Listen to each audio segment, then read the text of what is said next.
To stay on the trajectory of my recent East Coaster road trip, we are going to be jumping ahead to the next new park that I visited following those in Coney Island. By the way, if you haven't seen that video already, link in description. This park would be Nickelodeon Universe at the American Dream Mall in New Jersey. Located just outside of New York City, this impressive indoor amusement park boasts just 5 roller coasters, but a pretty impressive little collection all things considered. In today's video, I will be ranking them up from worst to best in accordance with my personal experiences and opinions. But I'm actually really looking forward to this one because although this will turn out to be a shorter countdown video, we've have some pretty cool rides to talk about. Before I do jump into the topic, I want to say that if you'd like to support the channel, dropping a like on this video and subscribing to the channel is the best way to do so. Enough of that though, let's dive right into the list. These are the top 5 roller coasters at American Dream's Nickelodeon universe. Number 5, Timmy's Halfpipe Havoc. The first and only intimate halfpipe coaster I've ridden, Timmy's was a pretty fun ride that ran very smooth and can have some wild spins depending on weight distribution. I found that the only reason I walked away with this as my least favorite coaster in the park was because the following 4 are much more unique, much less repetitive, and provide consistently awesome ride experiences. With that said, this is a great attraction to have at the bottom of the list since it's a solid little coaster in its own right. Number 4, Nickelodeon Slime Streak. Although I had no idea prior to riding, Slime Streak was my first chance rides roller coaster between my 280 coaster credits at the time. To ride my very first so late in my life as a roller coaster enthusiast is bizarre, but fortunately this was a good first impression as to what the manufacturer is capable of creating. Even with it being a family coaster, I thought it was a rather zippy ride that was fairly well paced and provided some mild pops of airtime. Obviously, it's not a roller coaster that's necessarily going to blow you away, but considering the family genre, I was impressed by how it rode. Number 3, Shredder. Perhaps one of the most impressive things about Shredder is that despite its indoor location, it is one of the tallest and longest spinning coasters on Earth. From the second you disengage with the lift hill until you hit the final brake run, I calculated 1 minute and 27 seconds of prime ride time, which is absolutely fantastic. Not only is Shredder a long ride though, it has some really fun twists and turns taken very high in the air. Likewise, it has some very fun turns and helixes really low to the park floor, which is a great compliment to this. I personally wasn't expecting much from this ride going in, but I walked away thoroughly impressed, and this is easily one of the better spinning coasters I've ever ridden.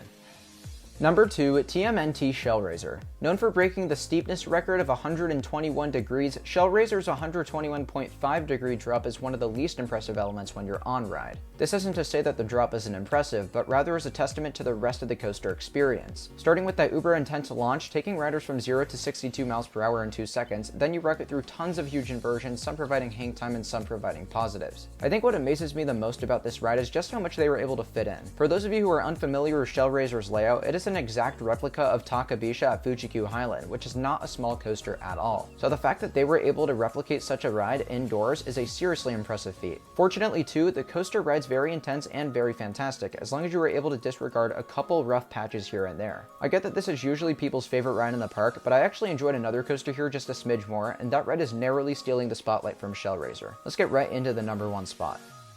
Number 1, Sandy's Blasting Bronco. While much less impressive than Shellraiser Off-Ride, the actual ride experience to Sandy's Blasting Bronco is one that is much more chaotic than you'd expect. Due to its extremely compact nature, the ride has 2 of the fastest accelerating LSM launches on Earth and some of the snappiest inversions in the world. I personally couldn't get enough of these sensations and wanted to lap this coaster over and over again, even if it did make me feel a little bit nauseous. Like TMNT Shellraiser though, this ride is a very questionable and random series of rough patches, but if you can ignore this, you are going to get a real kick out of Sandy's Blasting Bronco. If it is your first time riding this coaster, I'd highly recommend trying the front and the back rows since you get whipped through certain inversions harder in each. This is due to the fact that you traverse the layout forwards and backwards thanks to a really unique turntable element. While we're on the topic, I have to briefly mention the backwards launch. Since the acceleration on this launch is so quick, and since the only restraint you have is the lap bar, your body is thrusted forward and leaves you no time to process what just happened. This is absolutely the highlight of the ride for me, and it's easily one of the most, if not the very most intense backwards launch on any coaster on Earth. But even with an element that seems like it would be a show stealer, there is plenty of other amazing elements on Sandy's Blasting Bronco that can best be appreciated by riding yourself. So in conclusion, a visit to Nickelodeon Universe is highly recommended for this awesome roller coaster alone.